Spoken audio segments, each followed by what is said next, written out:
will start with the topic, which is, of course, what you need to know before you turn on your DE1.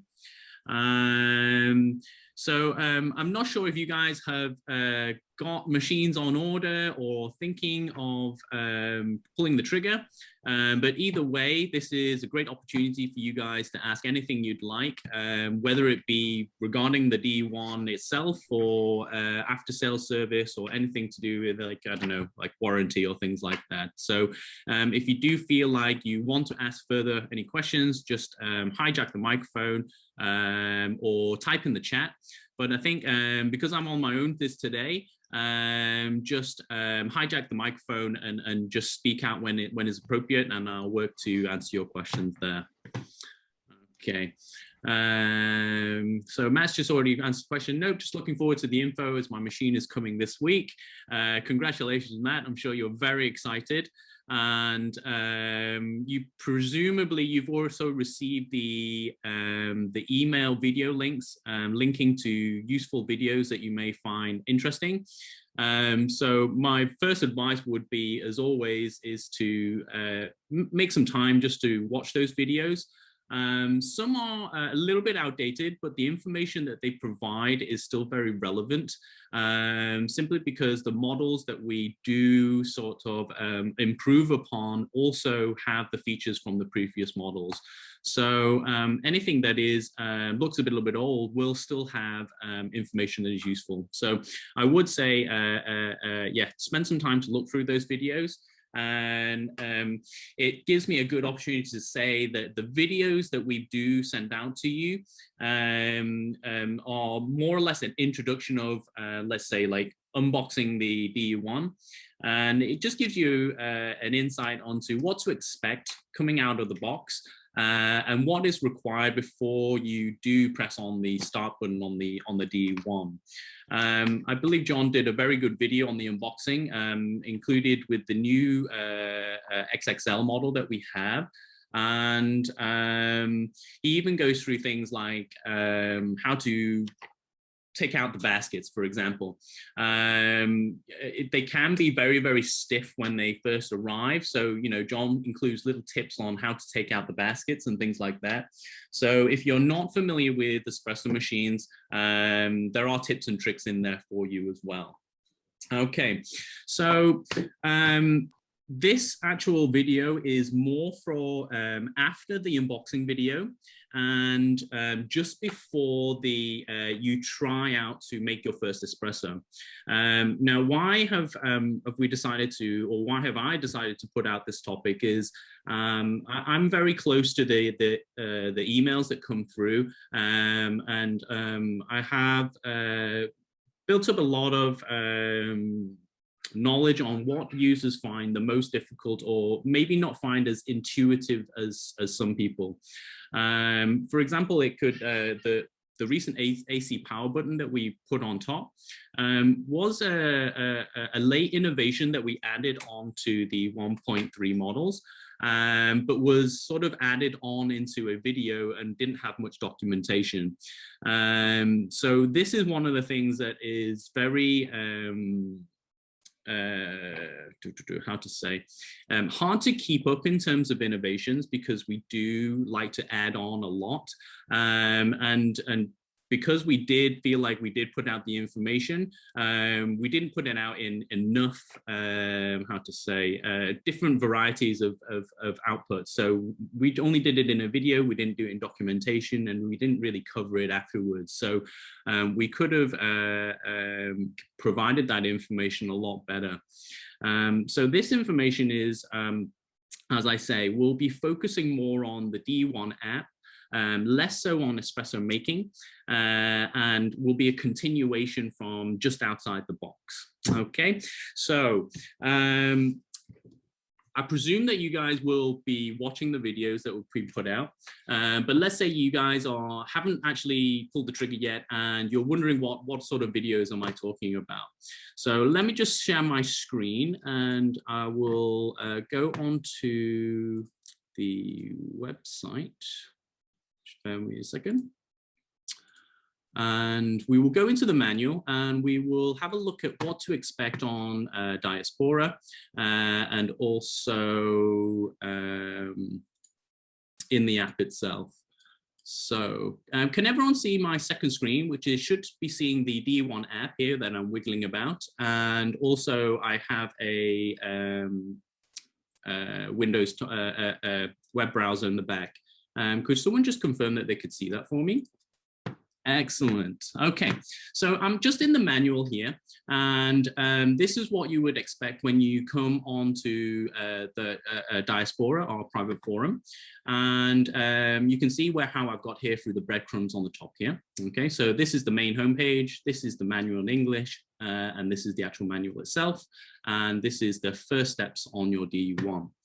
Now, when you do purchase your machine, we have curated a few emails that are relating to the what you've just purchased. So one of the things we do send you is this unboxing video, which I just mentioned briefly.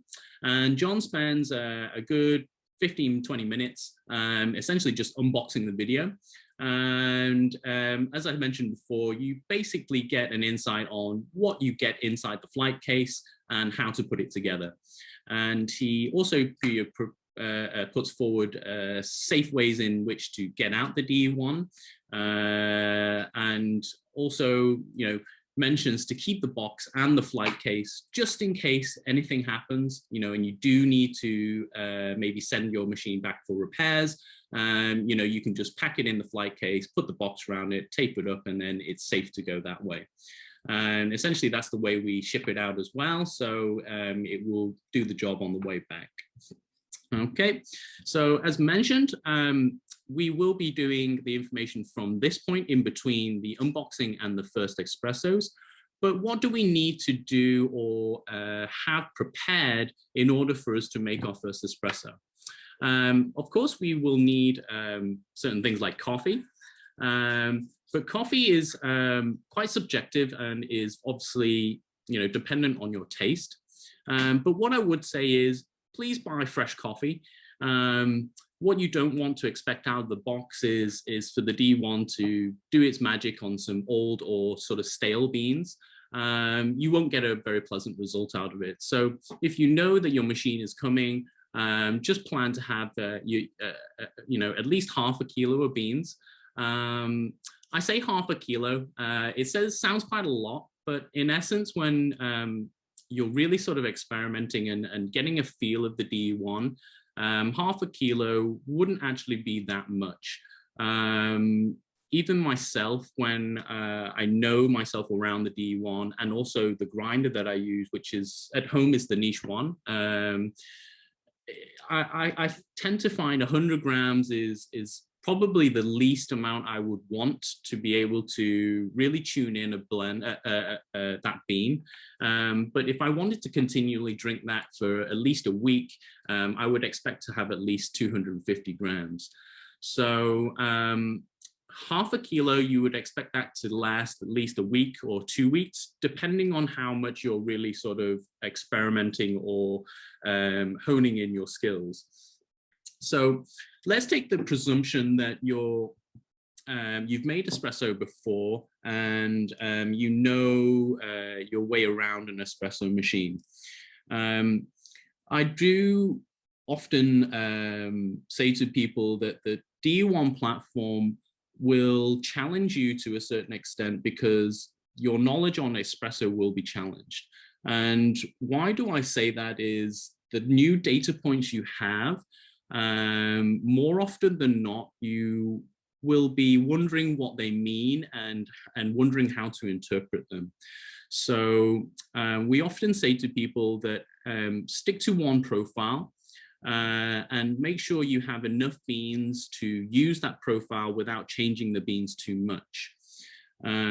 This is for the reason that you don't want too many variables while you're trying to learn the habits and the nuances of the DE1 platform. If you have the same beans and you're using the same profile for at least a week, it's safe to say that you will be fairly confident in recognizing when things are, let's say, under extracted or over extracted. Now, if you're wondering what over and under extracted is when the shot went too fast and you've not drawn out enough flavor in the shot, and it can be unpleasant or sour. Okay, over extracted would be the opposite. The shot took too long and you're drawing out rather unpleasant flavors that you wouldn't want in your espresso. Okay, so identification through data points is the main thing a lot of people will learn and start their journey from. But before we get there, as I mentioned, we really have to delve into the app, which we will do in a moment. I will share a screen of the DE1 app and go through some of the basic features. So going back to the videos, after you watch the unboxing videos, this is where the information will be useful.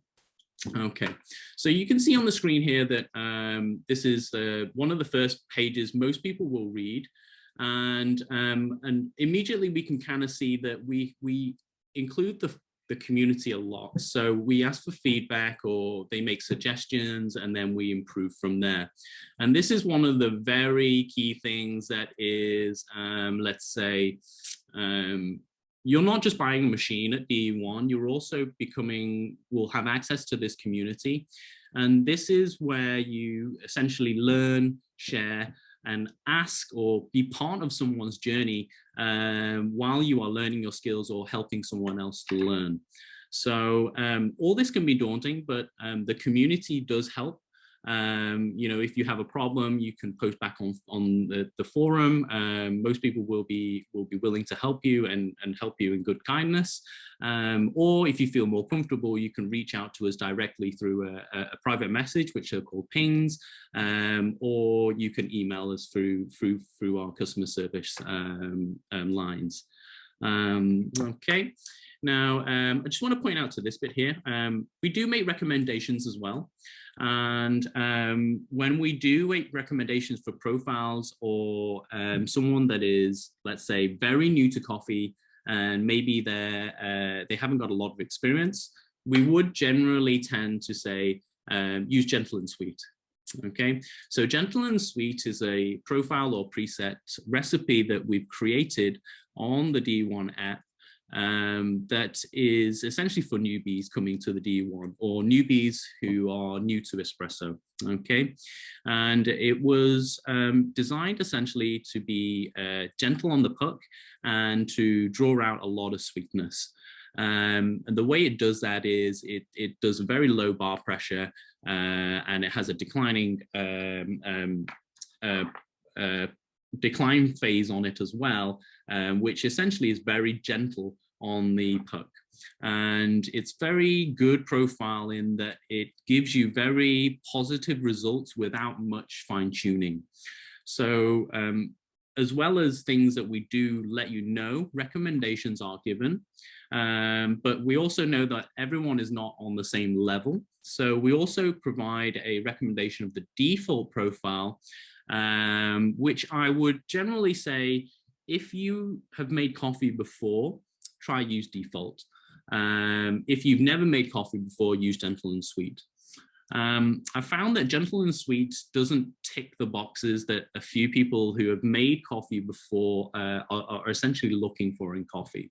So whenever I've recommended gentle and sweet to those type of users, they've generally been a little bit, the hype hasn't been given to them. Even though they've got a decent shot that is acceptable and very drinkable, it doesn't have the complexities that, let's say, the default profile will give.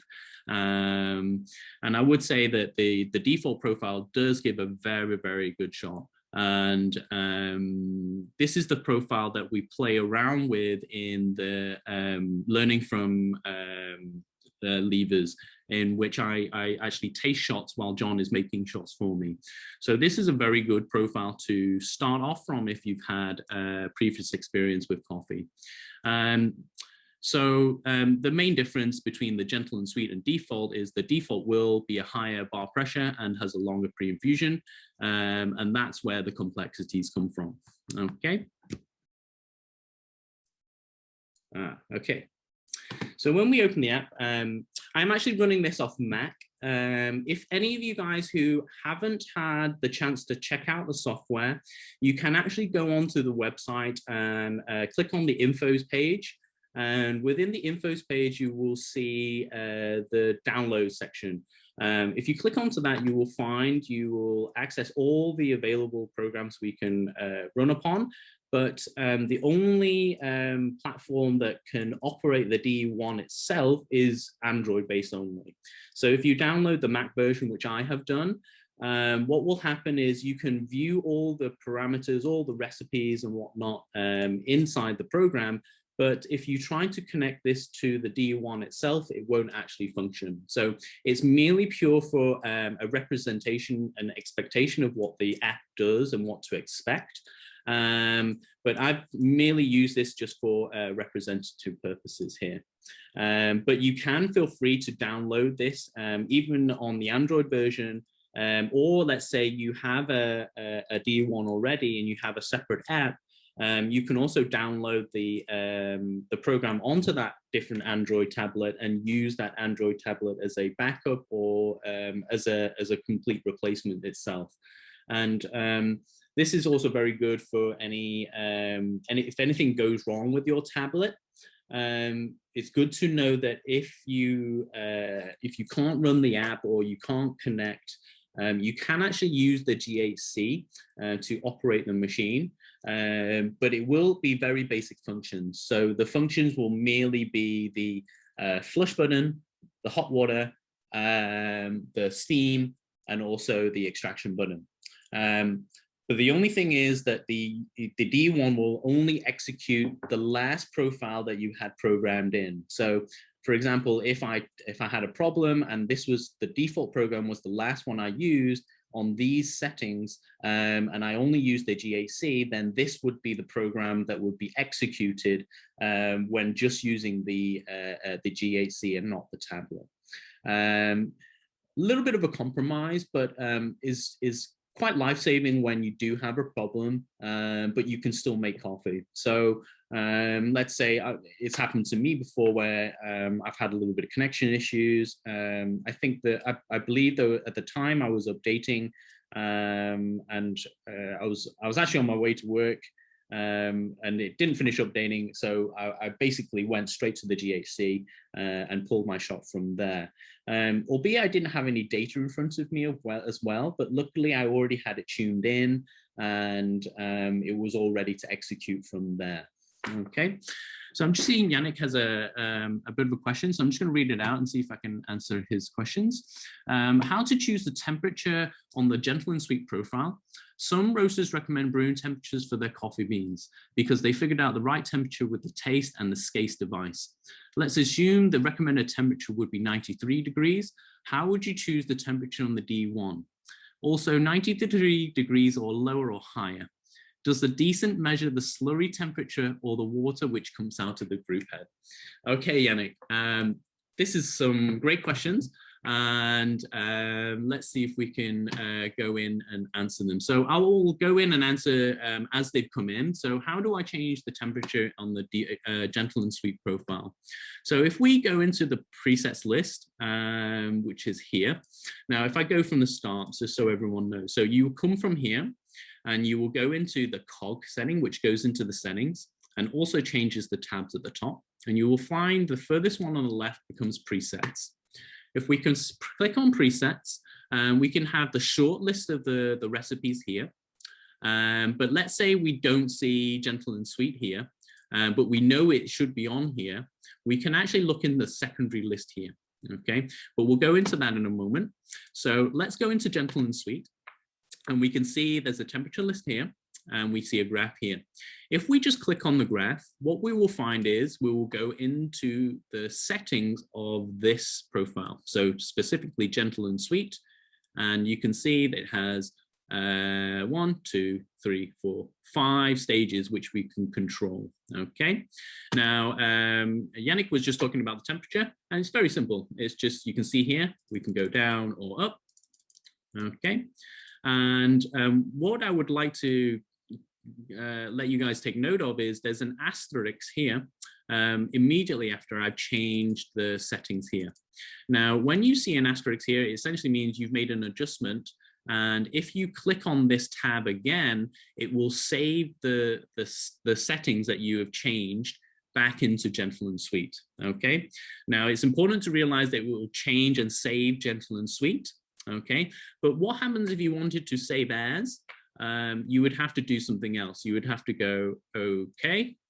Oh, hang on. You would have to go into presets and then change the name here and then press the piggyback. Okay. So, so if you do change anything, i.e. the temperature that Yannick wanted to find out, you can see that the asterisk is here. And if we clicked here now, it will change this gentle and sweet profile to always have 85. So if I press it now, the asterisk will disappear. Okay, and it says saved. And so we note 85. So if we say we change profiles, so let's just say default and okay, it will go back to default, which we can identify here under the pressure profile name. But let's say we want to go back to gentle and sweet, or we click the wrong profile. Okay, we click OK. We go back into here. Oh, I know why. Sorry. If I was using the app, it would have saved it into, but because I'm using the Mac version, it hasn't saved it to. Okay, so you'll have to take my word for it, but I can actually show you if I put up my second camera. I do have a tablet here, but it's kind of better if I view it on here for you. So the temperature change here, and you can see it here. But if I did do that operation, it said saved, you would find if you click back, it would have gone back to 85, which we set before. Okay. Now, if you wanted to go to save as, let's say like on Windows, you're saving a Word document, for example, you have to go back into presets and change the name here to change it now. Okay. All right. So you're talking about the roasters, Yannick. Now, this is a very, very, very good question. Now, because one of the strong points of the DE1 platform is the stability of the temperature. Okay. Now, why is the DE1 platform so stable? It is mainly due to the 3 sensors it has continually giving data back to the DE1 app. Okay. Now, the DE1 app uses these data points at certain points, one being at the top of the coffee puck, right above the coffee puck, okay? And essentially is a sensor that is going from right into the middle, there's a hole, and the probe goes into it. And it is, I would say, maybe a few millimeters away from the puck. And this, it really gives us the true puck temperature that is occurring during extractions, okay? And how does this compare to, let's say, a traditional machine? Now, traditional machines, they do set the temperature of the boiler. But from my experience in the coffee industry, we would set the temperature of the boiler, but we would also use a SCACE device or just a regular temperature probe to test the brew water coming out of the group head. But with the DE1, because it also has a sensor within the group head that detects the temperature, the app is able to give more accurate temperatures when at the points that you want them, okay? So rather than on traditional machines where we would set the boiler temperature and then test the water at the group head and then make the adjustments depending on what the temperature loss was through the pipes and through the group head, I believe from my experience, I was seeing 5 to 7, maybe 8 degrees difference from the boiler, depending on the age of the machine. So you would actually set your brew temperature higher at that point to make sure that your water was coming out at the right temperature. But what we're finding with the DE1 is because it is so accurate, the temperatures that we're used to brewing at are actually a little bit lower. whether it being because of the immediately accuracy of the temperature going into the group head, or whether the accuracy is maintained via the DE1 platform throughout the extraction. Whichever it may be, it is quite a consensus that the temperatures on the DE1 are a little bit lower. Now, to give you a benchmark, darker roast, we can expect to brew 80, I've tried 84 with good results, all the way up to 86, 88, depending on it. And for lighter roast, we're going from 88 all the way up to 92. So your ranges will be from 92 all the way to, let's just say 85, just to call it that. But that in itself gives you a bit of an idea on the nuances of the DE1, purely because of the technology inside. I personally use a lot of medium to medium light roast, and I rarely go over 90 degrees. But I would say the cleaner your coffee and the lighter it is, the more higher the temperatures you can go. What else could I say? It would also depend on your grinder too. If you have a conical burr, you can actually get away with higher temperatures because of the grind size distribution is a lot larger. But with the, yes, so for the Niche X0, for example, you can actually expect to go a little bit higher. And this was something I've only recently found out because we've been very lucky in the factory. We've got a large flat burr from Option O P100, and I found that the recipes I've tuned to a certain bean are slightly off, and I've ended up reducing my temperatures a little bit. But I think recommendations from roasters is great, and I think it's a fantastic way to go. But what we DE1 users have to realize is that most people are probably not using a machine that is as accurate as us, and the higher temperatures usually are to compensate for a loss of temperature throughout the extraction.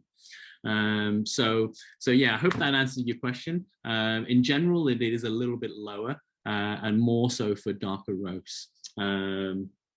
Okay, so let's get back to the looking into the app. Okay, so so while we were going on to gentle and sweet, okay, I was very lucky to do a Zoom with Shin last week, and we managed to discuss the limit flow features, okay? And the reason I'm mentioning this is one of the things about the niche is, the DE1, sorry, is that you will have to learn how to interpretate what the recipe is trying to do, and is the graph data that you're getting from your extraction representing what is programmed. And this kind of dives into how a lot of people, because they don't understand how the program is essentially functioning. And I think it's, so for the guys that have had experience with coffee, it's because they've not had this data before. But for the guys that have not made coffee before, it's a little bit harder because they have to understand the different stages of extractions. But to put it simply, most extractions, you can break it down into three, okay? So one is pre-infusion, which is here. And pre-infusion is just ensuring that the grounds are all wet evenly so they're ready for extraction, okay? Rise and hold phase, which is the builder for pressure, okay? So in this case, it is building up to 6 bar, okay? And then there is the extraction phase, or some, like in this example, is the decline phase. But if I took it off, it would just be a normal extraction phase, okay? But because this has it on, we can count the decline as the extraction phase. Okay, so most extractions will come into 3 sections: the pre-infusion, the rise in pressure, and the actual extraction phase. But I want to pay attention to this part here. Okay, this is the I wouldn't say red herring, but is the factor that a lot of people will not know about, okay? And the easiest way to explain this feature here is it's like a overpressure valve or a sound compressor, okay? If let's say the flow rate, which is the amount, how fast the coffee is coming out of the group head, or how fast the water is going into the group head, okay, depending on which flow rate we're talking about. So this one is talking about the flow rate going into the group head, okay? So if the flow rate was higher, then this would actually kick in to try and lower the flow rate for you automatically, okay? So the DE1 will try and help you with this. And how that will be represented on the graph, if it did kick in, we would actually have an extra line of a blue line, and you would see this blue line sort of go a bit wild and go very high up, almost beyond 8 milliliters a second, and then try to go down and then back up. Okay, and you will hear the motors sort of go as a second clue. Now, I get a lot of people coming in and asking about why is the machine doing this and what is happening. And a lot of them, and it's actually a mix of people. So it's a mix of people with experience and a mix of people without. So what I generally ask them to do after that is I get them to use the blind portafilter basket, and I get them to check to see if the machine can build up pressure without the variable of coffee inside. Okay, now once we do this test, they will find that all they have to do is replace the regular basket with the blind basket and then engage that instead of coffee. Okay, and then they run the program, and all we want to see is if the pressure rises up to 6 bar, and that's it. Okay, now that confirms two things: one, that there's nothing wrong with the machine, and two, that the profile that is running is actually working. Okay, but why do we want to confirm that? Is one, we want to make sure that obviously nothing is wrong with the machine, and two, we haven't changed anything in the recipe that is causing those wild flows in flow rate. Okay, and once we can confirm that, essentially it is all about the preparation, and usually it is a case of grinding finer. Okay, now why is it why am I suggesting a lot of the time for people to grind finer? They may have had previous experience with an older machine, or have had experience with someone else who has gifted them the grinder, and they said the grinder works, it should be fine. So in their minds, it's there's nothing wrong with my hardware, that the grinder should work. But what people do not realize is that the pre-infusion times for the DE1 are a lot longer, and even for gentle and sweet. So this is a 20-second pre-infusion time. Most machines don't go beyond 3, okay? And the longer your pre-infusion times, the finer you have to grind in order to build up pressure, okay? As soon as the water wets the grounds, the resistance will go up, but only to a certain extent for a certain amount of time. Okay, so this is why you generally have to grind a lot finer on the DE1 platform as compared to other machines. But let's say if your grinder is not being able to grind fine enough, there are other profiles in here that you can use. For example, you could try out an E61. Okay, and why am I picking this one? Oh, okay. So I'm finding that because I've only used this the first time on here, there are certain things that I cannot do. So I cannot actually click certain profiles to show you. But hopefully, yes, so the classic Italian espresso profile is here, which is actually very similar to the E61, okay, in that it is a 3-bar and a 9-bar extraction, okay. But why I wanted to show the E61, because it's even more basic than this, but you can essentially turn off your pre-infusions, okay, and try a shot that way, all right. Okay, so if you have a grinder that is, like, so for example, not grinding fine enough, you can play around with pre-infusions to make them a bit shorter. I would say try 3 seconds and see how you go. You might be able to build pressure from there, or you can just try without pre-infusion and see where you go. I've tried shots without pre-infusion on the DE1, and they are actually very, very good. And the reason they're very good is what's inside the DE1 group head. I did a Zoom with this previously, and it's called 9-bar extraction without pre-infusion. And I go deep into what is inside the group head and how it distributes water. But I'll give you the summary version in that it has a labyrinth of holes created via some brass plates before the dispersion screen. So what this does is it channels the water through different paths before it touches the puck and before it touches the dispersion screen, so that it's not essentially just spraying in one point on the dispersion screen. It's actually touching many points on the dispersion screen before it reaches your coffee. So the actual dispersion of the water on the puck is, I would say, it's phenomenal.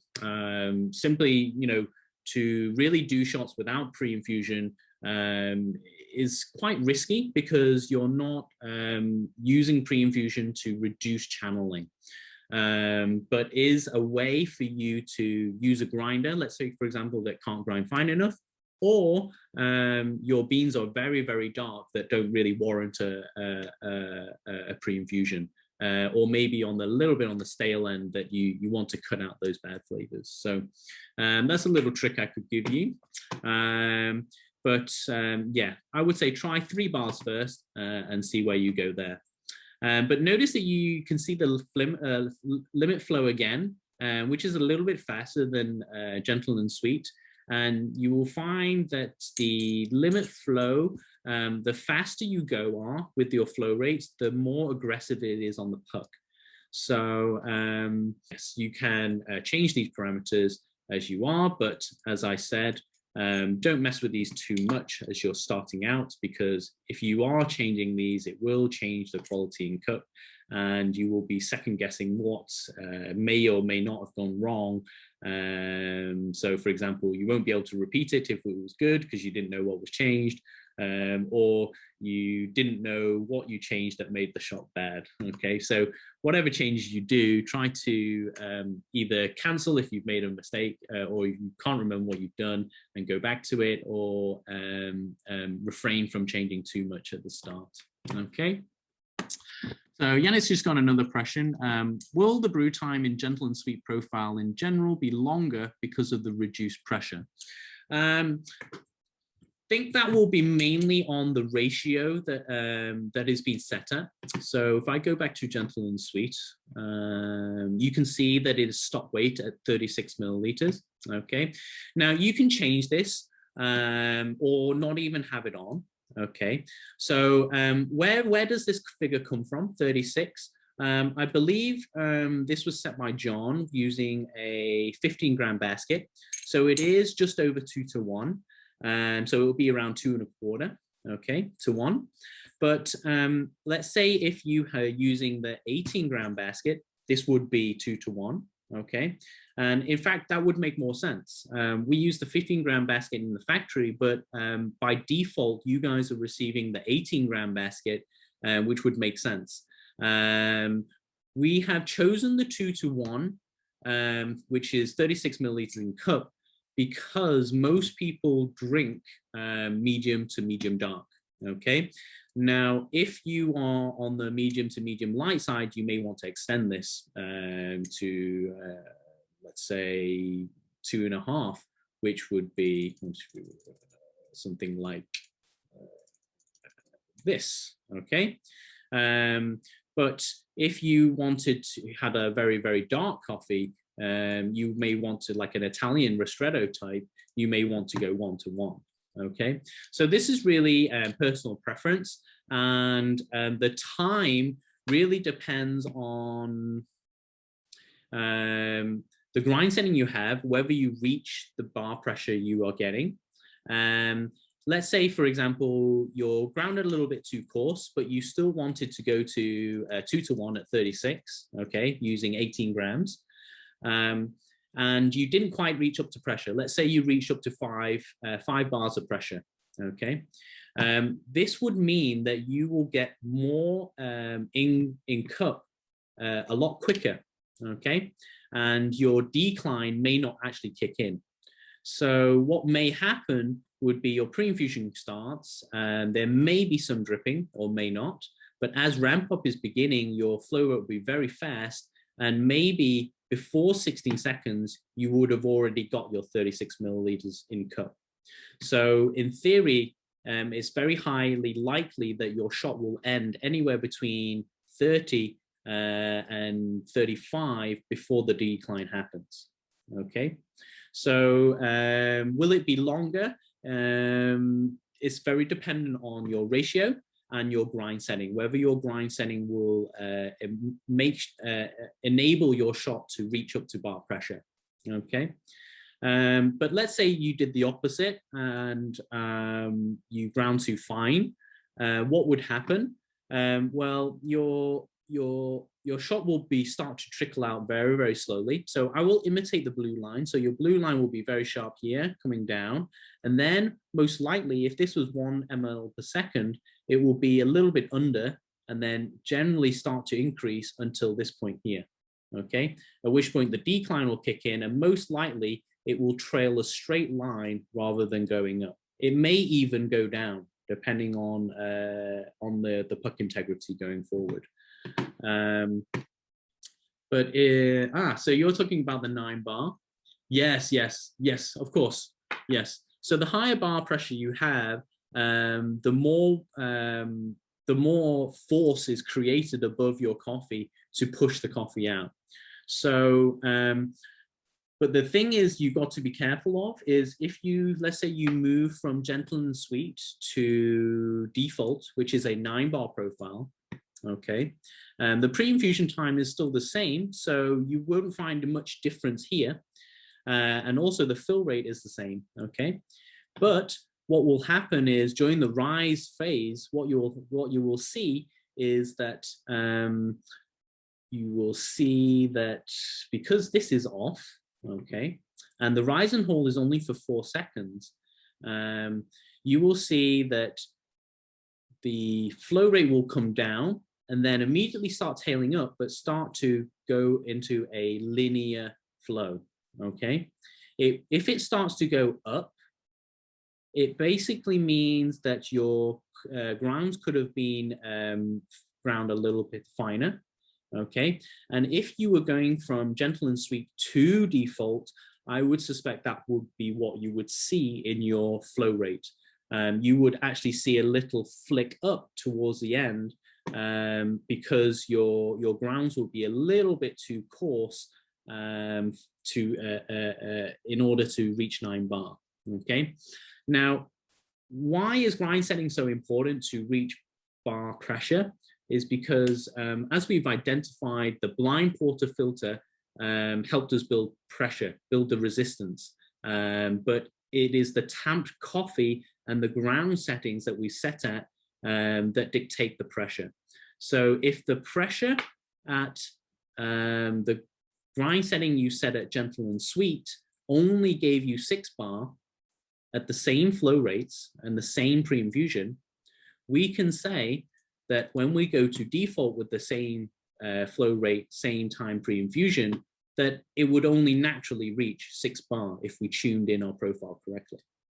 So that is what you will see. So you will see it reach 6 bar, okay? And then your flow rate will start to taper up towards the end rather than going into a straight line, okay? When you make your adjustments to finer, you will start to see your flow rate, instead of a flick, you start to, the gradients start to become flatter and more of a plateau, okay? And you will see your pressure rising a little bit more until you reach that 9 bar pressure, okay? But because this rise and hold phase is very short, if you are not reaching that pressure within 4 seconds, which this profile demands, it may start to get confusing when you reach the decline.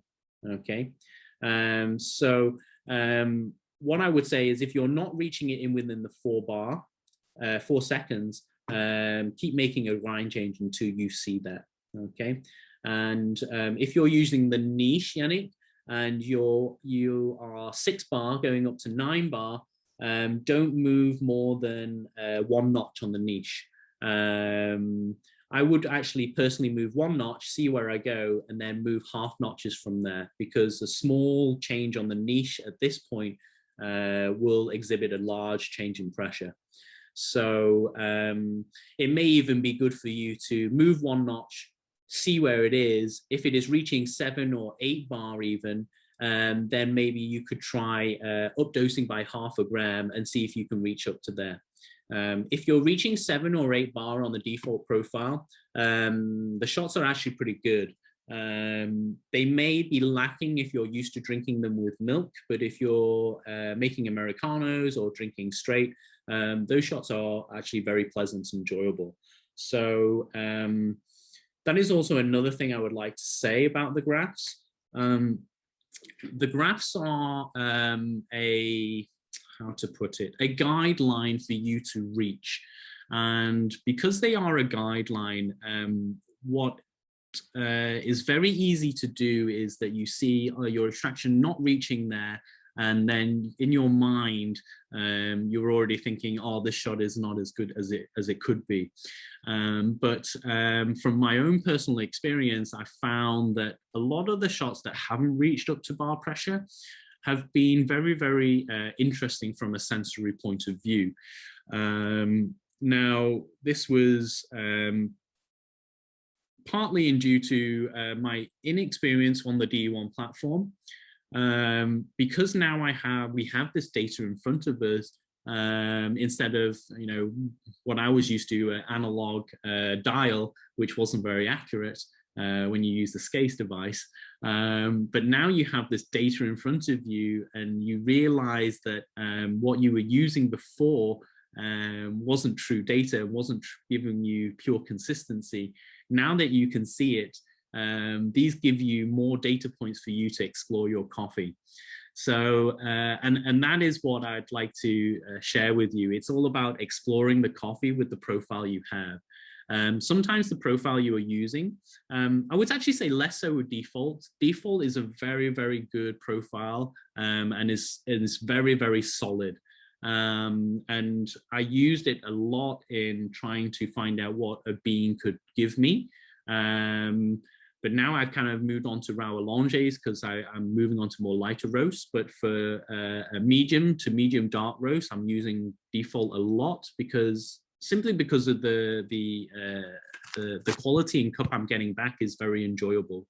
And that's what a profile should give you. It should give you enjoyment with what you're drinking. And when you're using it, you find these new data points, i.e. new bar pressures that are giving you good drinks. And you can kind of build confidence in changing parameters going forward from there. This leads me full circle in talking about buying enough beans of the same batch.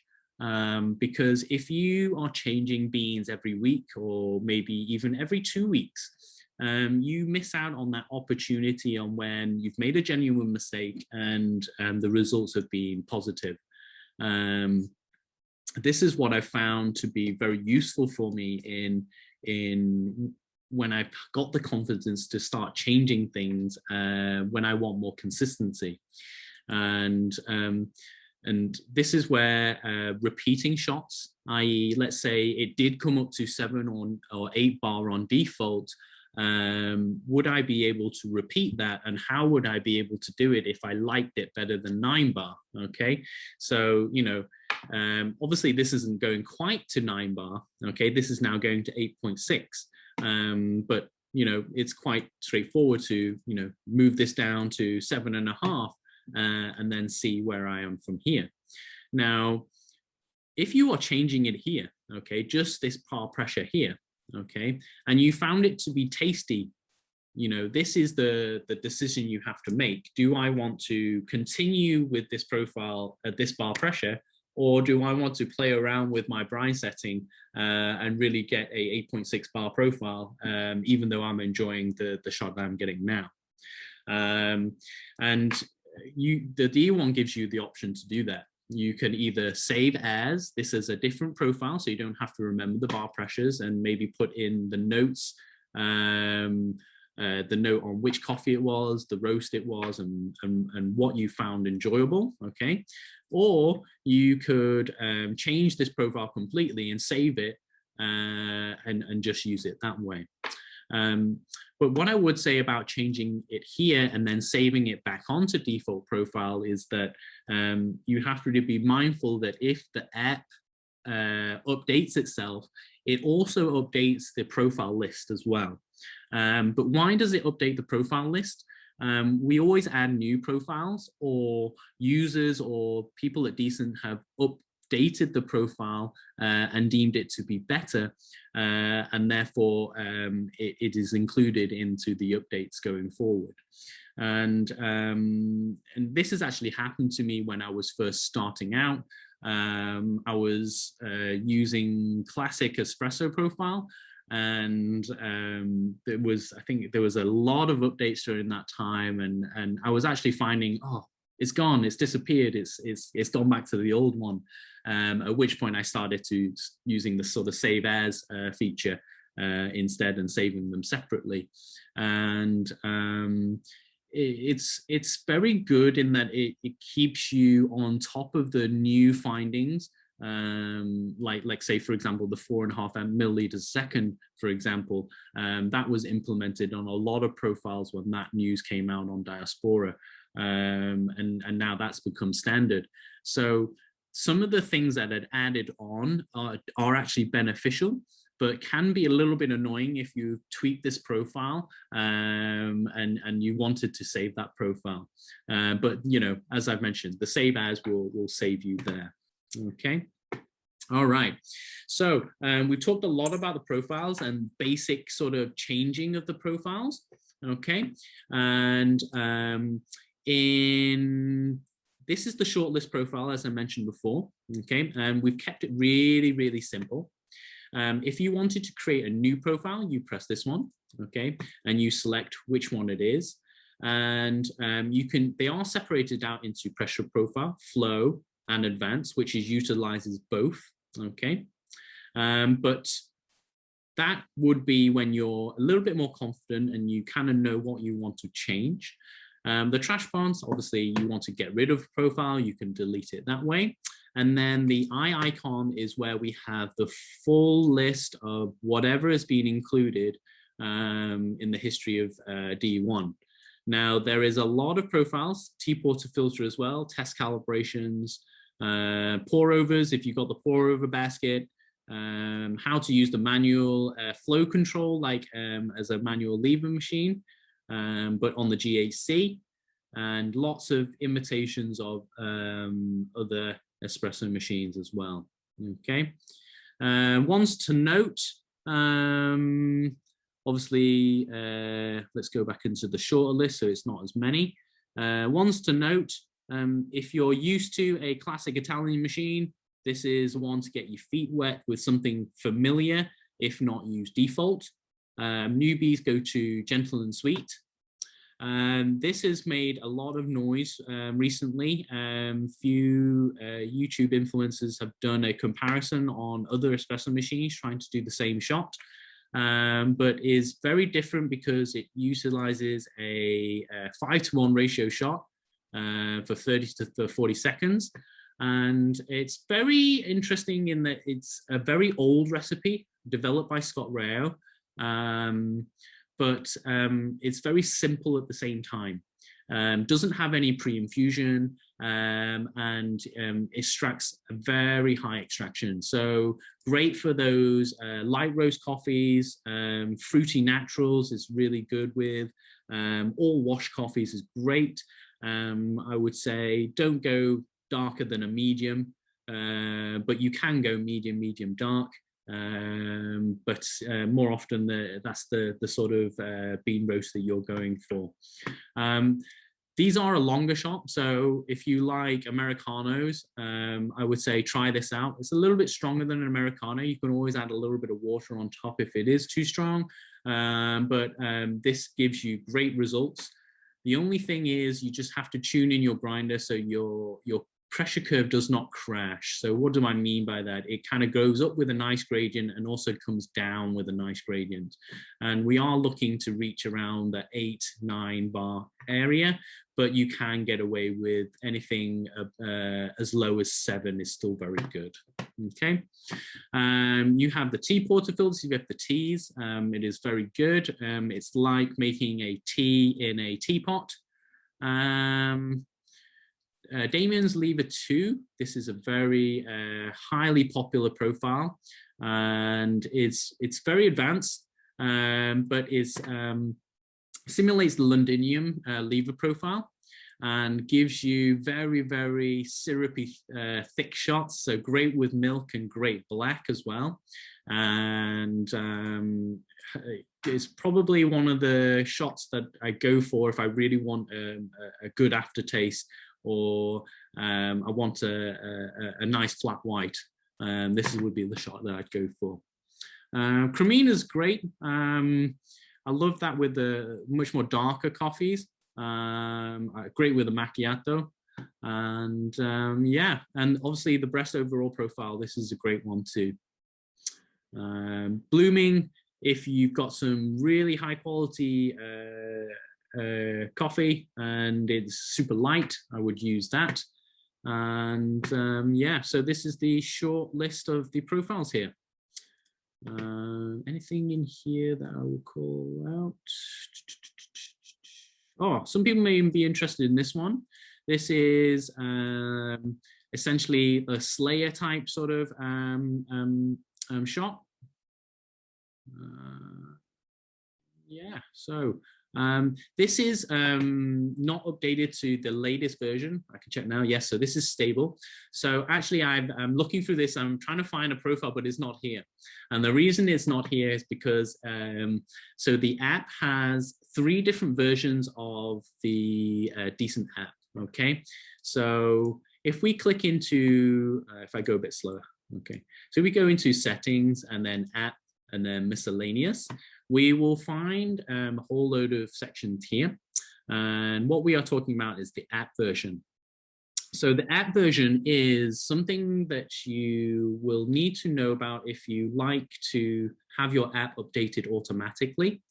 And so Nightly is the latest version with all the latest features that we've released. And it is called Nightly because it has an opportunity to be a little bit unstable. But Nightly, after a moment of testing, will become beta, and then beta will become stable. So even if you don't want to take the risk of it being a little bit unstable, which in all fairness is very rare, I pretty much run off Nightly altogether, and it's very rare for me to come up problems, but they do happen. But if they do happen, or you see something that is a bit weird, you can just go back to stable and see if it happens there. And you can let us know on Diaspora, or just give us a ping and we'll see and investigate about it. But more often than not, we've kind of had a post on Diaspora and people have already given us feedback. But it's essentially why we do it. So if you wanted to run something that is really stable, you can, or something in between. Okay, but if you select the beta here or Nightly here and press done, what will happen is that the app will actually update itself automatically for you, so you don't have to worry about it. Okay, how will you know? When you wake up your app, if it's done a update, a pop-up screen will come up saying you have updated to such and such version. If you click here, it will tell you, it will direct you to a web page and it will tell you what all the new features are. If not, you can just press OK and go about your day making coffee. Okay. And so Yannick's got another comment. So To add an article basically about temperature stuff you mentioned, this is not really covered in the manual. You could also reference the barista hustle about temperature equivalent espresso and make clear where the temperature of the DE1 stands. That's a great idea.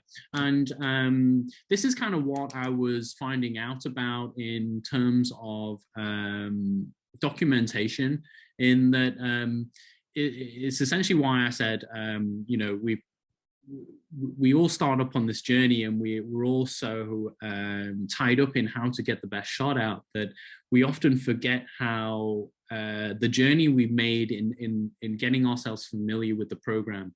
And I believe you're completely correct, Yannick. We should document this, and I'll make sure I'll spend some time this week to document something on Basecamp to make sure we have where this is covered.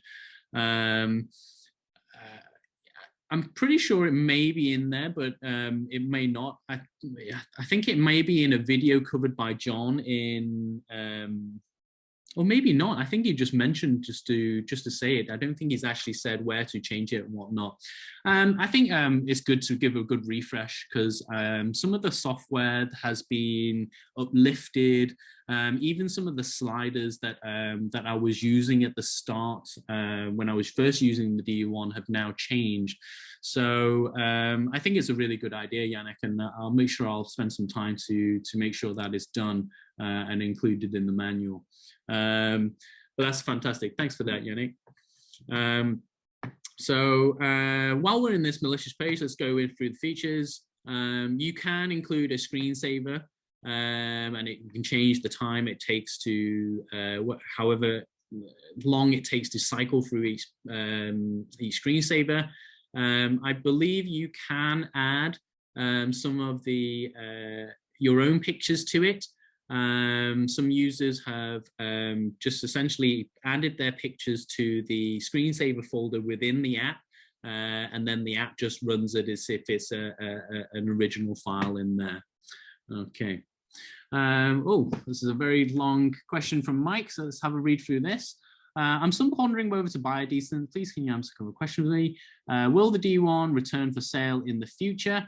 The D1 Plus has been discontinued due to the popularity and the demand of the other models. I believe at present we don't have any plans to recontinue the D1 Plus. The version 1.4 model that we've just released has had a lot of new users wanting to wait for it. So the current demand of newer models is still quite high.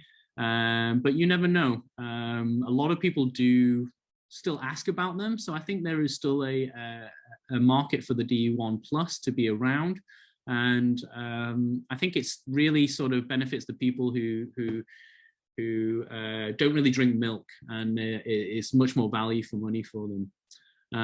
Will the 58mm Sage portafilter fit in the decent? If it is the E61 variety, most likely. But I have known some users that the locking wings on the portafilters can be too thick to engage into the D1 group head. But I believe some people have changed the gasket and been able to fit it that way. So it's not 100%, but there have been people that have been able to do it. Is the TP portafilter all that is required for the use? Yes, that is correct. Heard that D1 can be used for pour over. Yes. So we sell a pour over basket that has been highly engineered to give specific turbulences. And you can check out the V60 pour over Zoom that I did a few months ago. And there is also summaries for that as well. And I also show it in the video. But yes, it's a very, very good accessory. And I was a pure manual pour over person before, very reluctant to use it, and was blown away. And now I don't really hand pour over at all, simply because of consistency. So there's the summary of that Zoom for you. But if you wanted to find out more, you can find out more. Yeah. So what are the other things on the D1 right off my head that I'm thinking is the AC power button. Okay, so what is the AC power button? The AC power button was first developed as a safety feature and came about when we brought the GHC out on the 1.3 model. So the 1.3 model was the first versions that we started the GHCs with. And because they are touch dependent for an input, we found that the sensitivity of the GHC was quite high to be very responsive, especially in a commercial environment, which we were trying to aim for. And one of the problems that we saw from use was when people were cleaning the machine, or when you had a droplet of water all of a sudden come on top. This would, let's say, for example, if a droplet of water dropped onto the hand stop sign in the middle, you wouldn't be able to press the stop button or stop the function it was doing. And we could see the issue. Let's say you had the steam on, you couldn't press the stop button, and your steam would be on, and you're just stuck with with a jug of milk, just going, what do I do? So what we've done is we've implemented this button in the front. So if anything goes wrong, you can just push this button, all power, all AC power gets cut off. What is left with power is the Bluetooth and the USB port.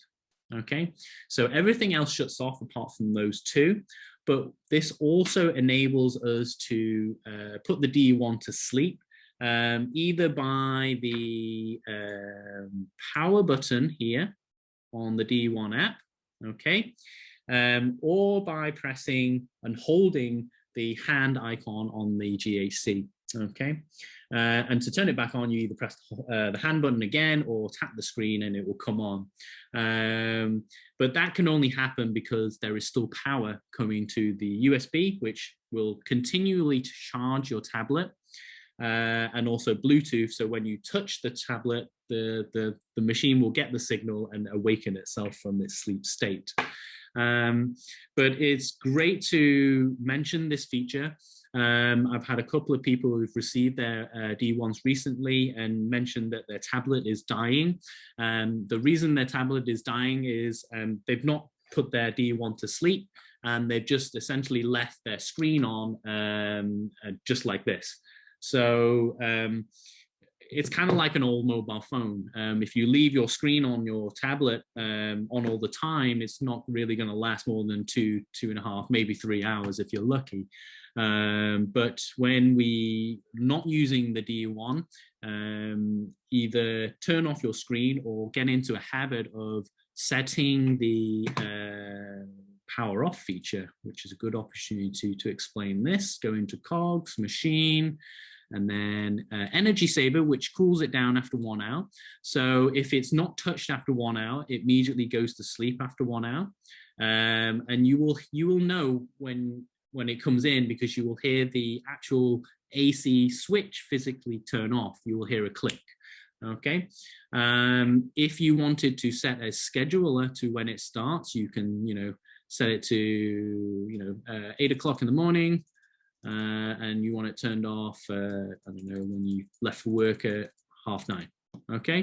And that will make sure you're not turning it on, waiting for it to warm up. It's immediately ready for you to use, and you don't even have to worry about turning it off. It will automatically turn itself off.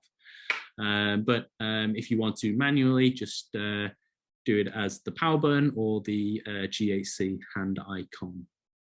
Okay. But yes, if you are not putting your machine to sleep, your tablet will die, and it will be very annoying for you when you come back to it. Okay. Speaking of tablets and power, when you do first turn on your, unbox your D1, I think it's the first thing you should do is actually to charge your tablet.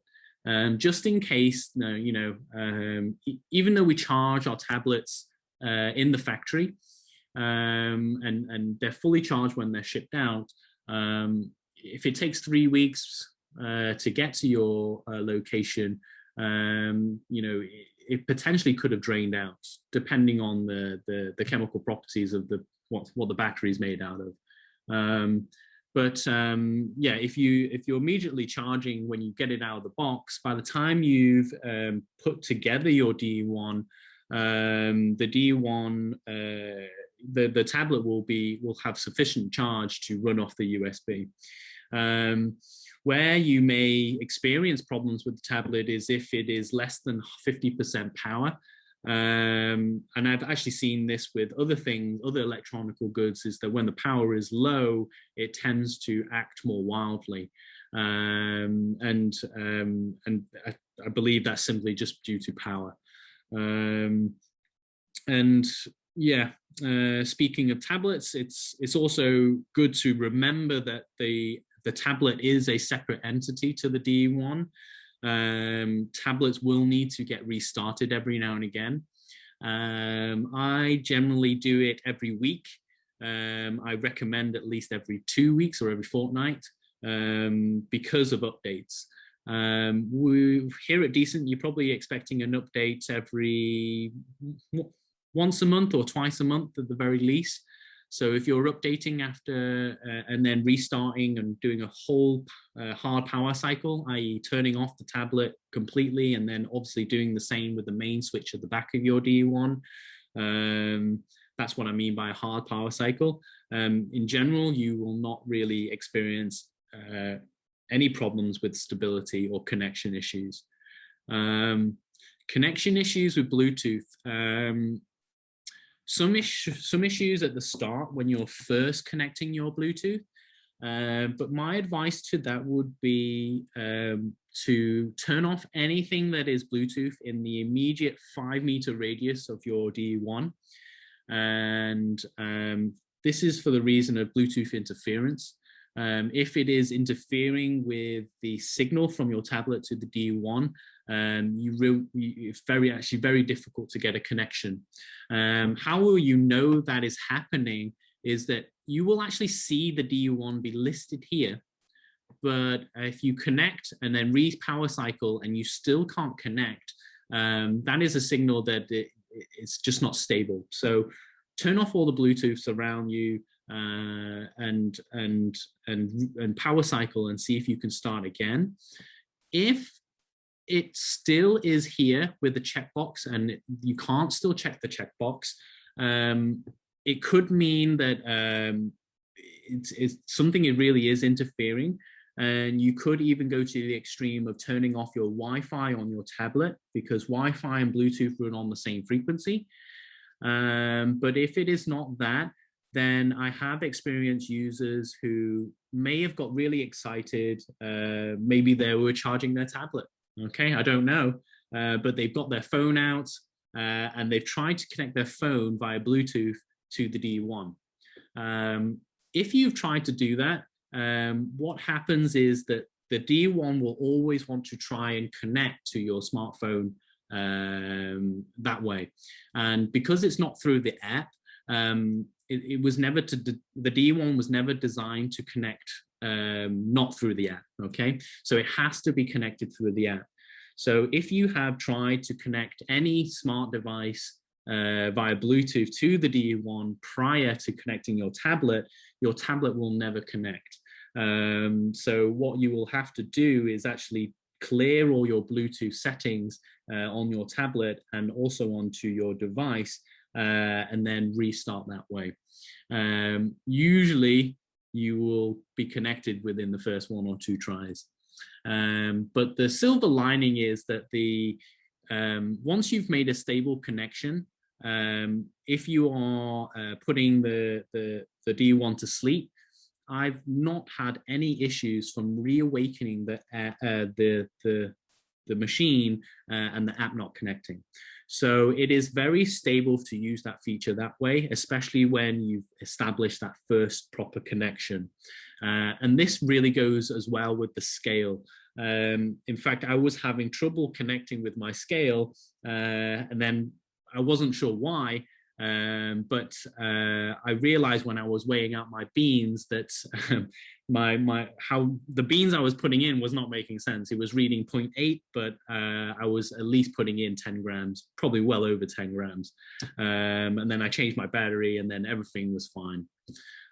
So I've just seen some of the stuff coming in on chat. Oh, it's great to see some interaction. You could also check out yes, that's right. So if you updated to the latest version, there is a new profile by Scott Rayo. And it's called Filter 2.0. I'm not sure if my camera, can you actually see me on the Zoom? Because I've got my screen share up. I can't actually have I don't know if my picture's on, but I'm presuming it does.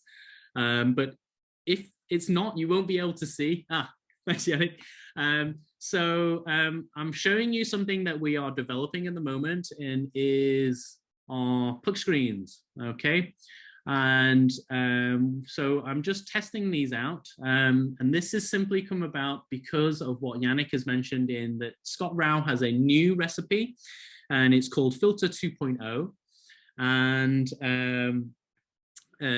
he is basically saying it's a I've not actually tried it yet, so I can't say my personal decisions from it, but from what he's saying, he is wowed by it, okay, to say the least.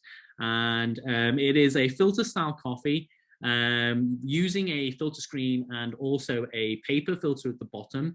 And yeah, so it's a halfway between the pour over and the tea porter filter, essentially, in my mind, but without the tea porter filter. We're using a regular 20, I think it's 24 or 22 gram basket. It's one of the larger ones.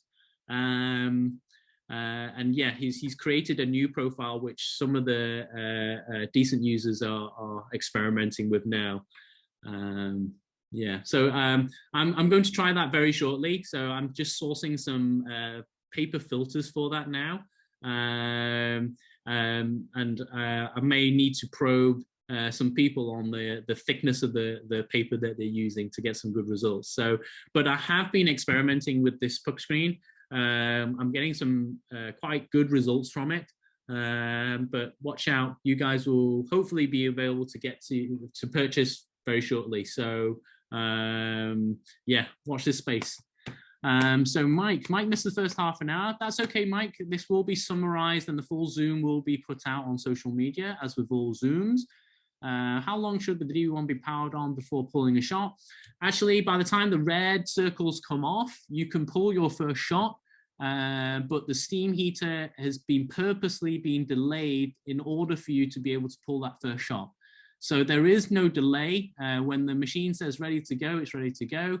It's just that if you are using milk, you might have to just wait an extra 2 or 3 minutes. That's all. Have a Sage Touch, and even though it can't be powered up and used in a few seconds, it really needs 10 minutes to warm up. Oh, well, there you go. So I'm using the XL. If I'm not using my scheduler and I'm powering it on, by the time I have tamped, weighed, puck prepped, everything, got my cup warmed up, the machine is ready. And usually it's ready before I've got everything done. So, and now we're trying out more powerful motors in the factory, and it's just too quick. Okay, I already have a niche for pour overs and decaf, so my next step is jump in or X-ray and test machine. Yes, come join the family, Mike. Okay. Direct message me. Thank you so much. Okay. All right. See you later, Matt. See you later, Xavier. Do the software updates have a change log that is easy to find? So the update logs, as I mentioned, after each update, there will be a pop-up message for you that will direct you to the page where it includes the update changes. But there is also on Diaspora the programmers section. It is quite intense, but they do usually have what they are going to update in nightly if you really wanted to find out what is coming next. So there are ways for you to find out. And if you wanted to find out all the upgrades, i.e. components, hardwares, and all that stuff, that is also searchable in the manual. So for example, if you wanted to find out what's the difference between 1.1 to 1.42, you can find that out as well. So that is what's something that is great about Decent as well. We're very open source. So anything you do, ask us, even if we don't know, like myself, I will want to find out for you. So that is what's great about this community, in that we're all very data driven here. And what was the thing? Someone asked me about the power drain of the XL and the double XLs the other day, because they wanted to find out how long they could run the program, the DE1s for at a farmer's market. And so I provided all the means, and I was like, oh, that's really cool how we could do that. And that's the sort of level that we are willing to help you with these sort of things. So yeah, ask away, Mike. Okay, so where was I up to? Okay, now water. Water is a very subjective subject as well. And I feel now is only the time that people are really focusing on water. But if it can be a little bit daunting to see all the chemistry and things like that. And to be honest, it is very complicated and is more of an advanced topic. But if you are concerned that the water you are using for your DE1 may not be appropriate, just look into your kettle at home. Basically, if you see scale in your kettle, it basically means that you need to treat your water before you put it in the DE1. And whilst water is such a subjective subject, and you know, even on Diaspora, there are many threads discussing water, what people enjoy, and how they are making the recipes for the water. The general consensus among them all is that any water that has scale inside, that has calcium inside, will form scale. Okay, so unless you're using pure distilled water with no ppm, i.e. no calcium involved, you're pretty much certain that there will be some form of scale developing inside your DE1. But how do we rectify that, and how do we prevent it from creating problems, is through preventative maintenance or preventative cleaning. Okay. DE1 platform is one of the first espresso machines that lets you descale at home. Okay, and we recommend to descale your machine with citric acid, which we have found tests for all our components inside the DE1. And essentially, citric acid does not harm anything inside the DE1 when we're descaling or cleaning. So it is the only product that we recommend for DE1 users to use. But what is great about citric acid, it's widely available. You can get it from the supermarket. Look into kettle cleaners. It'll be a little bit more expensive if you buy it there because it's in a smaller batch. But a quick search online, and a quick search online, and you will be able to find bulk buys of citric acid. And because it doesn't really go off, you can just kind of keep it somewhere dry, and you can save yourself a little bit of money that way. But descaling, you probably descale at least once, maybe twice a year, depending on the amount of coffee you use or how hard you're using, how hard your water is that you're using. But we generally give a guideline for the SCAE, which is the Specialty Coffee Association. And their recommendation on calcium is no more than 40 to 50 parts per million. And in general, that's a good starting point to go from. If you wanted to find out your local water supply, what is inside your water, you can go onto your local water supply website, and generally you can find the information there, or you can actually request it, and they should be able to provide that data for you at your request.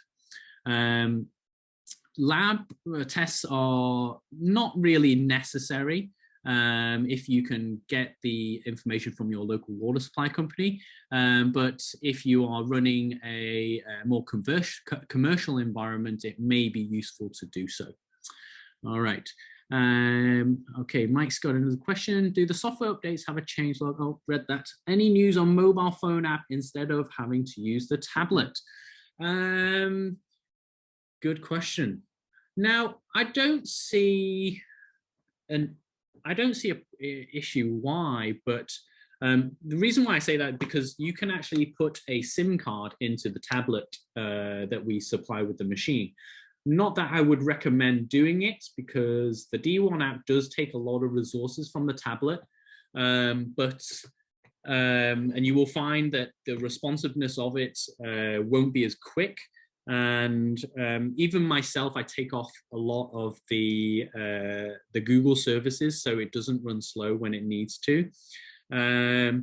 But in response to that, I think there have been some users who have been wanting to develop the app for mobile phones, but I'm not sure on their progress. I believe someone has also made successful the Chrome version, but I don't think it's available on the website. I think it's available on a different forum. So there are versions out there that don't run on Android, but I think it's not available on our website.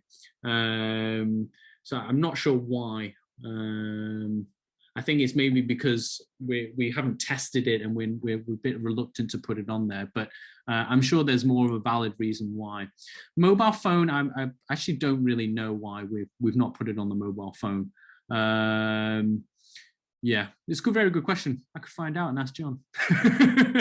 But I think if the tablet is on the DE1, even on the 1.3 version now, it's a lot easier to remove the tablet. And personally, it's on a bigger screen. Like I'm very much in changing profiles a lot, and even on the tablet, I just fear that on a smaller screen, unless you're using one of those pens with the rubber bit on the back, you will find it very difficult to select certain things on such a small screen. So actually, maybe it was a decision by us not to put it on a mobile phone because of the size of the screen.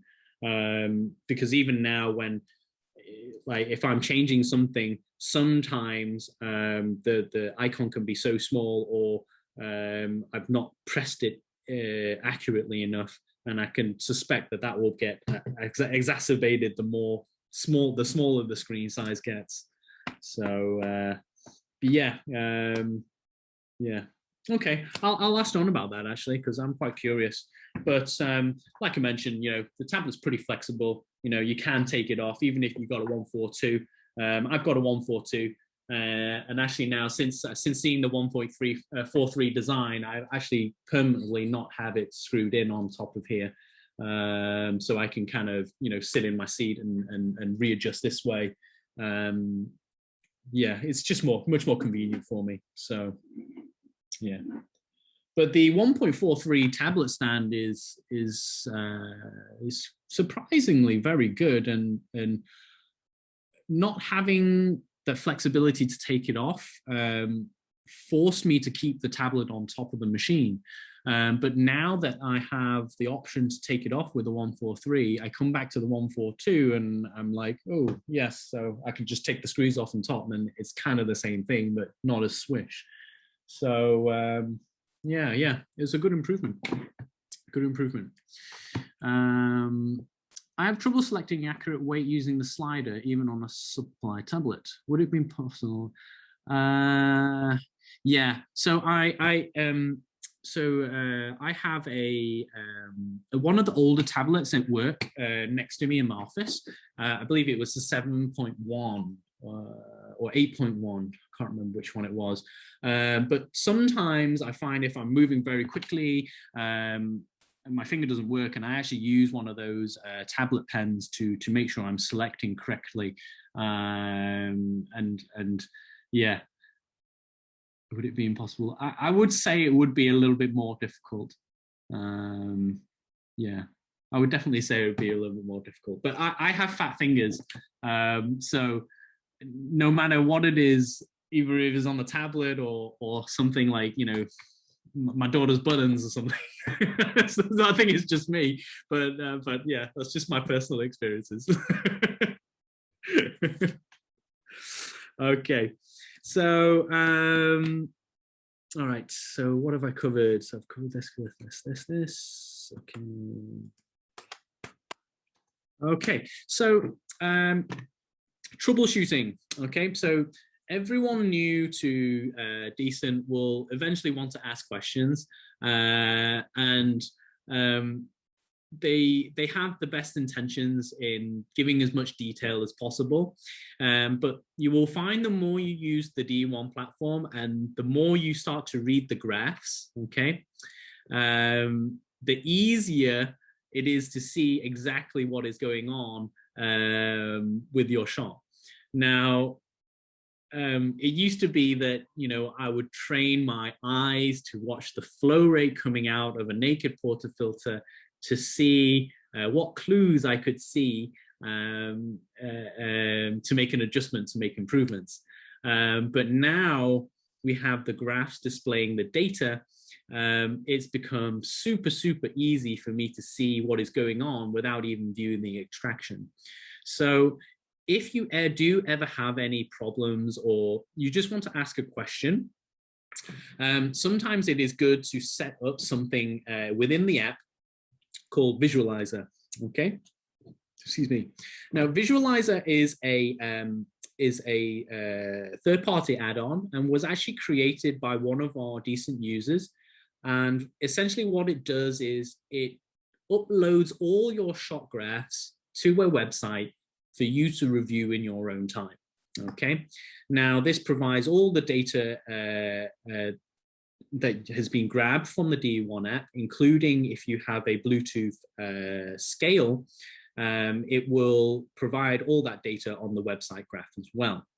Now, before you do set it up on your app, you just have to set up an account on visualizer.coffee and then input that into the settings on the app. So if you go into app, then extensions, you can see down this list there is upload to Visualizer. And all we have to do is click on this, and you can see there's a checkbox here, and we can see the author and the website here, okay? And then we click onto settings, and then you can see it's pretty simple. Just enter your username, password that you just set up on the website, and you can change this if you want, auto upload to keep it simple, and then press done, okay? And then obviously done after that. Now, once you've done that, you've essentially set up your DE1 to always upload every 6 graphs, your shot graphs to the website. And then from there, you can go to the website. So if can I get this up? Let me see. Can I bring this up? Okay. So if we go into, let's just make a,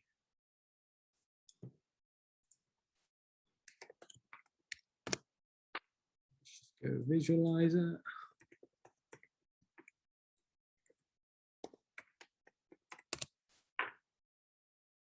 There we go. Okay. You will see something like this. Okay. Not signed in here, but can we click onto here? Okay. Sign in. Ah, okay. So it does. My computer's a bit slow from running all these things. Sorry about that. Okay, so if I just click on someone random, I don't know, adult, it's got 166 shots, nice. Okay, so you will see something like this, okay? And very similar to what you see on your app. And this guy has even got, or lady has even got the data from the scale, which is the brown line. Okay, and we can even put in the puck resistance line. Okay, now because I haven't shown you any graphs, I'll just go through them briefly here. So the green line is the pressure curve, blue line is the flow rate, yellow is puck resistance, which we don't really need right now. We can take that off, and this is what was in cup. Okay. All right, so we can see that this person has dialed in very nicely. He's even got coffee dripping out during the rise and fall phase, which tells me that the pre-infusion was very good, and his coffee puck was saturated very well. And we can see at the 4 bar pressure, which is when we know that the coffee is being saturated and the compression has started, he has started to get coffee out. So I can confirm that his pre-infusion was super good. He's reached up to pressure, which he's set at, and now he's going into the decline, which the program has seen. Now, yeah, though this is a great shot, and it essentially really followed his curve. Cool.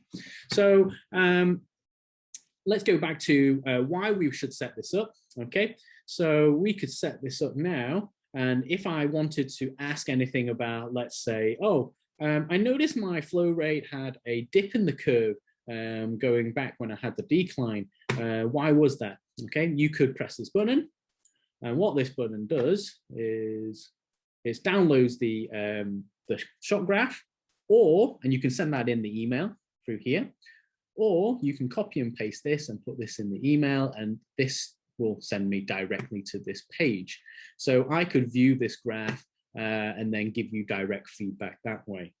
Now, let's say if the person did say, what was happening with my flow rate? Why did it dip, and why did it not maintain that high flow rate? Well, I could ask one of 3 things. Okay, I could ask, okay, could I confirm, was there a limit during the rise and fall stage, and was it at 4.5? Okay, and if it was set at 4.5, okay, which it did do, it boosted back up to 4.5 during that stage. But during the decline, it is declining pressure down to 7.3 bar. Okay, now if it is starting to decline at this point here, okay, but it knows that the flow rate was trying to be at 4.5, but it's declining pressure. This tells me that there is less pressure going on the top, and that's why water is coming out like that. But that's why this is an anomaly, okay? Because if this is supposed to happen, this should go down or go flat, not down, sorry. This should go flat, not down, but it's going up, okay? But why is it going up? We can see here that the pressure has gone over a little bit as it's trying to compensate. And that is when we start to see this going down, okay? So I believe this is a combination of things, and I can say this from experience, because I believe that they're most likely using a conical burr, which is why it's starting to crash here with an irregular flow rate. If they were using a grinder that was producing better stuff, better ground, sorry, then this would be more flat, okay? But what we're seeing here is something going on during here. That's why this is crashing down. Okay, so this is how we generally give feedback and how we would ask for data. So instead of you spending time to write out all this information, we would just simply ask for a graph for feedback and be much more efficient that way, and confirm things with numbers. For example, the pre-infusion. You can confirm the pre-infusion was bang on point. But what was happening here, we can kind of start to troubleshoot and reduce some variables. So we could look at the grinder, the grind setting, or maybe we could see if we could adjust this to maybe less of a decline to make it affect less. It depends. But essentially, if something drastic is going wrong, let's say with pre-infusion, we could really sort of tell what is going on and give you solid advice going forward.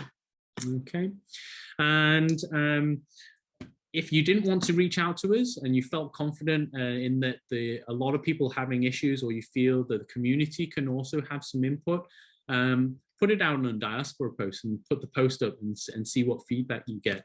And then if you're not sure, you can come back to us and ask, well, I'm not sure what to do, and what's your recommendation? So this is how essentially we've all learned from each other. And I would say that learning from each other is the best way to do it. I myself, and I know a lot of other people, don't see the acceleration in improvement in our shots until we've had that direct feedback. Someone saying, well, we should be mindful of this and aim to do something like this, have coffee to come out during the rise and fall phase, or have pre-infusion end at 4 bar. When you have someone telling you these data points to look out for, these will stick into your mind, and through trial and error, if you see it being successful, you too will pick up on these points and start to pass them on to yourself. So I think that's essentially all that I wanted to get through to today. But it's quite insightful and good for the interaction, in that I think a lot more people are looking for a real guide in how to use the functions within the app, maybe not necessarily on coffee technique, so more of app related. I think I'm going to work also a little bit on data points on graphs. Maybe I'll touch upon that next week or the following week, to see if I can get some example graphs on you and maybe do something live, and let you see what I'm looking for on the graph to make adjustments. But yeah, so thanks very much, guys. If no one's got any more questions, I will look to finish it here. But yeah, I will summarize this and give you a full Zoom as normal. But yeah, I think it was quite insightful for me as well in the questions I was receiving. And I think, yeah, I think Yannick, you're very correct. I think more is needed to be done on basic stuff like where to find certain things, the features that I introduced before, like how to make it wake and things like that. I think this it will be intuitive to you as you use it, but I think people shouldn't struggle at the start. It should be very easy to settle in and go on that way. But one of the things I have experienced in that some people that come onto the DE1 and have experience with older machines, especially with subjects like water, they feel that they've used the same water in a machine for years, and they can't justify changing that with the decent. But I always say that the internals of the DE1 is very different and is not, your typical off-the-shelf components. And one of the good examples is the PTFE tubings that we use inside our machines for the water.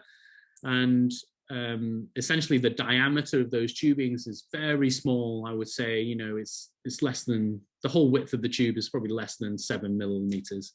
And if you compare that to your everyday typical espresso machine, where they could be at least 10 millimeters all the way to 15 millimeters, that's a big difference. And scale is like cholesterol in your bloodstream. If the larger your blood vessel or pipe is, the harder it is to block. So even a small buildup will start to affect the DE1. And in fact, we've had users using 200 milligrams of calcium content less than 2 weeks, and the machine is froze up. So please use the right water. At the very least, at least make it soft, because it will start to build scale in there, and descale at least once a year, and you'll keep on top of it. And we've had machines running for 3-4 years without hitch, and it's just purely because of good habits. So even if you've had experience with espresso machines, the decent is because it is so innovative, warrants a different sort of approach and methodology of looking after it. So But that's all about learning machine, and you know, it's like learning a new grinder or a new computer game. You gotta learn how it functions and what you can get away with before you can really sort of manipulate it and get what you want out of it. But all in all, 10 months in, and I don't think I've ever had as many consistent shots. It's consistently delicious shots, I would say. I've had a lot of good shots from you know, your traditional machines, but to get them consistently is phenomenal. So yeah. Mike, would be worth on a QR code of each machine on the tablet screen at very first power up, direction purchase, start video. Yeah, we've had discussions on the forum with this, and we at one point were going to include videos in with the app, but I think there was a little bit of reluctance to add that in, simply because I think the argument was that if they wanted to watch videos, they would do it either on their computer, phone, or laptop rather than on the tablet themselves. So perhaps a QR code, I think that's a good idea. But we were really sort of trying to link the YouTube. At one point, we were really considering linking the YouTube accounts within the app, and then it would, you know, pop you out and direct you to the video. But yeah, I think the current users were a little bit reluctant on that, and but yeah, I hear you, Mike. We're trying to provide lots of different routes of learning. So obviously, some people like really long conversations like these. Some people want really short versions. That's why I'm doing summaries now, and some people just want to read a manual. So while we do understand people do prefer other means, we also want to make sure that the interface in the app is not overcrowded as well. And I think that was the main concern with the current users. So perhaps we could do the QR and just have, you know, we could have a QR at the end of the profile, which could direct you to maybe, you know, later on I could do a video on Gentle and Sweet, what to look out for, and maybe do some of the stuff that we've discussed today.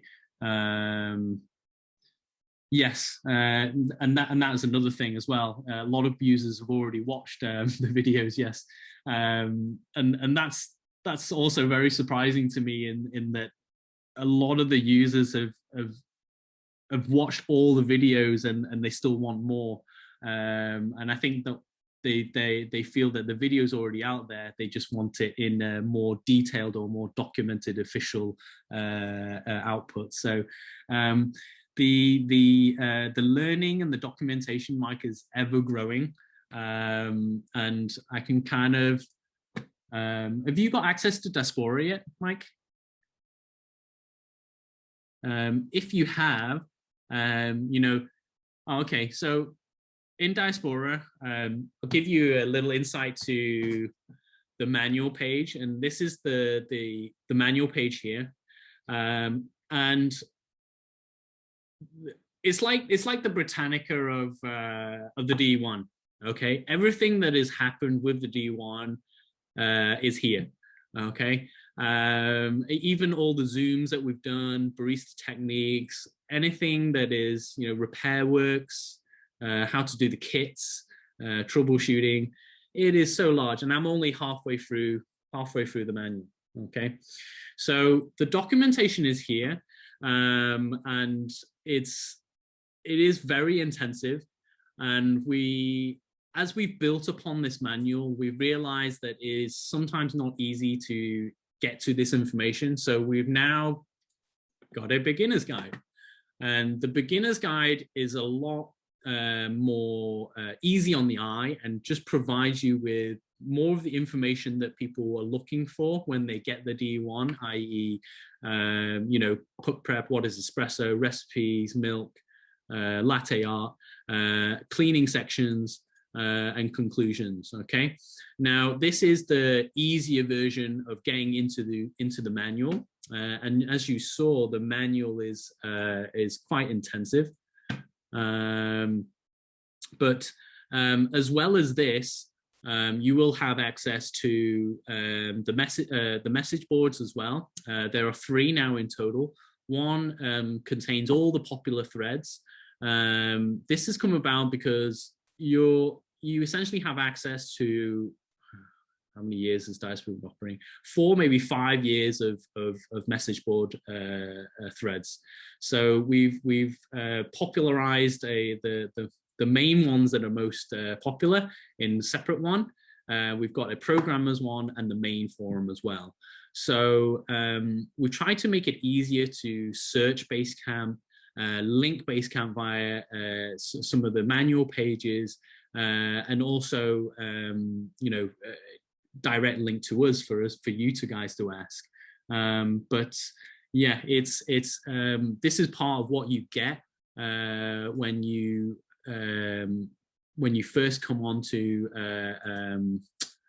getting into sorry, this is part of what you get when you come on board with DE1. It's part of the community, and I would say is probably one of the most priceless things that come with the DE1, because it's not just about selling you a machine. It's about building a community around what we all love, what we all have a common ground with. So yeah, I think they managed for more mixture of text and short video snippets because that would be easier. Yes, so you will find in the beginner's guide there is video snippets which we've started to do. Updating 10-second videos easier. Yes, that is very true. Is there a commit documentation or kind of ticket issues?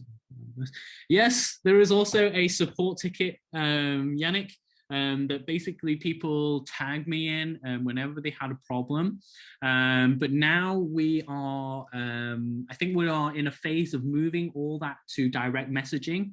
So because I think new people have been forgetting to tag us on Basecamp. So when you come on Basecamp, if you want us to know about it, you just tag us in it. Like, so you just put @ and if it was me, you just put @Paul and find my icon, which is, I've got my icon anywhere.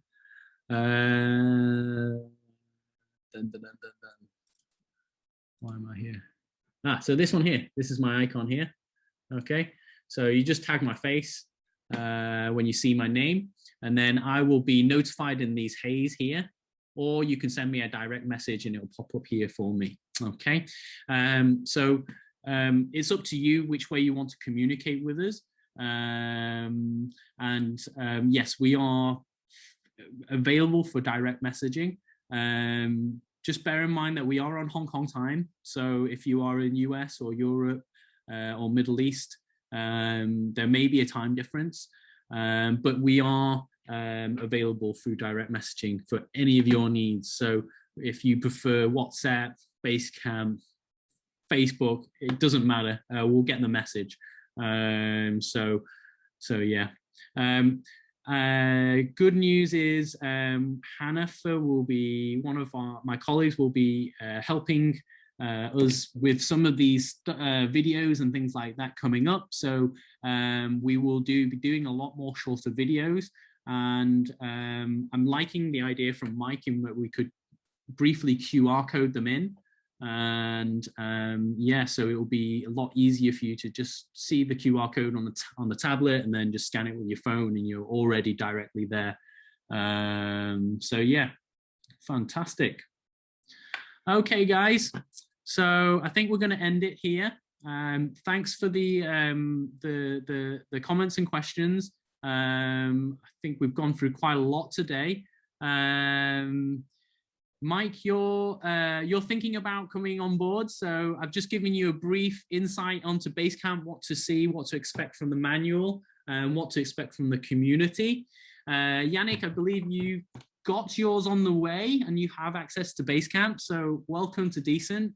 And Brendan, I'm not sure if I found out about you, but if you have got one on the way, welcome. If not, then hopefully I've given you some more food for thought. and hopefully you'll join us all soon. But yeah, so I'll see you all next week, guys. And it's going to turn up Friday. Awesome. Oh, actually, just before I forget, one thing I will say is if you're going to update your firmware, make a coffee first, because the firmware is going to take like half an hour to an hour, depending on your internet connection. So don't update your firmware unless you made a brew. Okay. And apart from that, enjoy. And if you do have any questions before next week and you can't come on, just contact me for Basecamp or email me or whatever, and I'll get back to you as soon as I can. Okay. Thanks very much, guys. It's always been fun, and I'll see you guys next week.